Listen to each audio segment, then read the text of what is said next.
एक तो उन्होंने कहा बार बार ये कह रहे थे कि मैं तो राजी हूँ वीसी साहब, मैं वहाँ इन गरीब कर्मचारियों को उत्तरियों पर बैठे देखे खुश नहीं हूँ।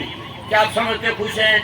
मारी हम तो आपको ही समझते हैं। अगर भाई आप खुश हैं, अदरवाइज इनको धरने वहाँ से उठवा के और वहाँ बैठने में मजबूर किया। आपके साथियों ने भी बड़ी जोरदार बात कही, कमेटी के साथियों ने।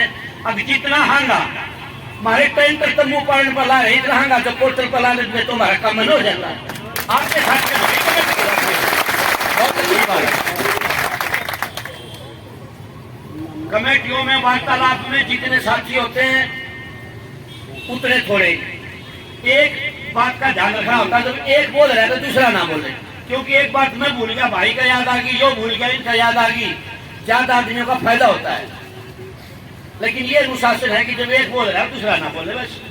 तो इन्होंने बड़ी ठोक के आपके हकों की जो है वो पैरवी करी है और ये कहा आज तो हम सा कल हमारे बीवी बच्चे हमारा भाईचारा किसान भी ट्रेली भर कर खाएंगे, फिर हम बात नहीं करेंगे, फिर वे बात करेंगे आपसे। ये भी आपकी हक के लिए। तो वो कहने लगे 10-12 दिन का टाइम लगता है, मनीष जी से भी बात चल रही है। इनके आदमी गए थे वहाँ, कमेटी के आदमियों को जो है वो धमकाया है 7-8 आदमी वहाँ एफडी में। तो आपके साथी ने बताया जी वो ठेकेदार के कारिंदे थे, हम नहीं थे। तो वो बात उनका क्लियर होगी, कदम गलतफहमी में ना हो। दूसरी बात उनको ये भी बता दी पोर्टल नहीं खुल रहा, पोर्टल नहीं खुल रहा, पोर्टल को आदमी से भी बड़ा हो गया थे।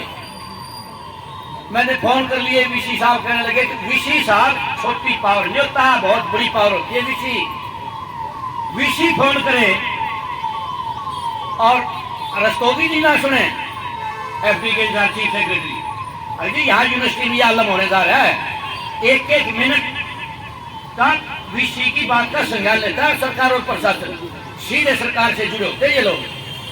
तो हमने उनको समय दे दिया, आपकी कमेटी ने अगली हम 4 दिन हमने फिर ये कह दिया जी आप चाहोगे तो 2 दिन भी नहीं लागेंगे, अगर आप चाहोगे तो 2 दिन भी लागेंगे, उनको भी उनका पालन गेंद डालती। हमने कहा 4 दिन हम वहीं बैठे हैं और वह अपने आंदोलन को मजबूत रखोगे, कभी सोचो बात हो जाएगी। ये मैं दावे से कहता हूं, अगर आपका आंदोलन नहीं बढ़ा ना तो कुछ नहीं हुआ करता। आप मजबूती से जुटे रहो। मार्गदर्शक ये साथी आपके बीच बैठे हैं क्योंकि आपने कभी शायद संघर्ष नहीं किए। अगर आपने संघर्ष किए होते ना तो आप दरियों से नहीं उठे कि उधर नहीं जाते। संघर्ष करने वाले को पता है कि दरी ही इस वक्त का पूजा स्थल है, दरी से तो उठना ही नहीं, दरी पर तो फैसला होकर उठाएगा। तो मार्गदर्शक मंडल में आपकी कमेटी के जो साथी हैं बाकी ये बड़े सूझबूझ वाले नेता हैं। भाई जरूरत पड़ेगी तो हमारे वर्गे भी आवांगे, एक ही टीम है वो आऊंगे। और परसों 2 तारीख को आपके बीच में जत्था लेके यहीं आएंगे। सर्व कर्मचारी संघ का, CITU का, किसान यूनियन का जत्था आपके बीच में आएगा 9:30-10 बजे। वो बता देंगे किसान यूनियन के साथी, CITU के साथी। तो आप मजबूती से अपने धरने पर अड़े रहिए। और भाई सरकार के जो सोचते सरकार की आरती तारोगे, और भाई सरकार हमें देगी न मैंने दे दे, ऐसे नहीं मिला करते। अधिकार हमेशा लड़के लिए जाते हैं और ये गलत तरह करना चाहिए। तो मजबूती से अपना डटे रहो भाई।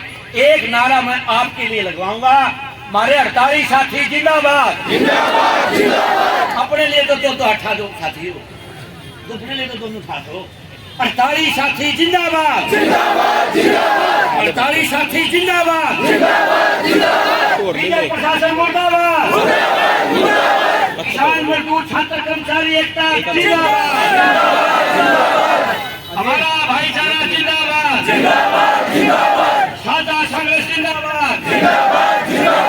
साथियों सब ने मेरा है। मैं 2 लाइन आपको बताऊंगा एकता के पुत्र के महत्व पर, एकता में कितनी ताकत होती है। एक कवि ने कहा है कार्य ऐसा कौन सा साधे न जिसको एकता, है कार्य ऐसा कौन सा साधे न जिसको एकता, यानी कोई काम ऐसा नहीं जो एक का हो जाए हो ना। है कार्य ऐसा कौन सा साधे न जिसको एकता, देती नहीं अद्भुत अलौकिक शक्ति किसको एकता, 2-1 हुए, 2-1 के लिखते हमने 11 बढ़ जाते हैं। 2-1 हुए, किसी ने नहीं देखे सुने, सुनने के भी योग से अंक होते 10 गुने। तो एक भी संख्या खराब छूटना नहीं चाहिए और वह अपने आंदोलन को मजबूत रखो।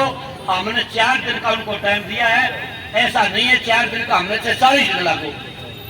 हमारा तो रोजगार है, जब तक हमें रोजगार नहीं मिलता हम तब तक के लिए लड़ेंगे।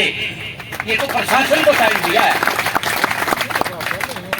अभी 4 दिन के बाद हो सकता हमने कोई रणनीति दूसरी बड़ी बनानी पड़ जाए, तो उनको टाइम दिया, अपने लिए टाइम नहीं है 4 दिन बैठना है।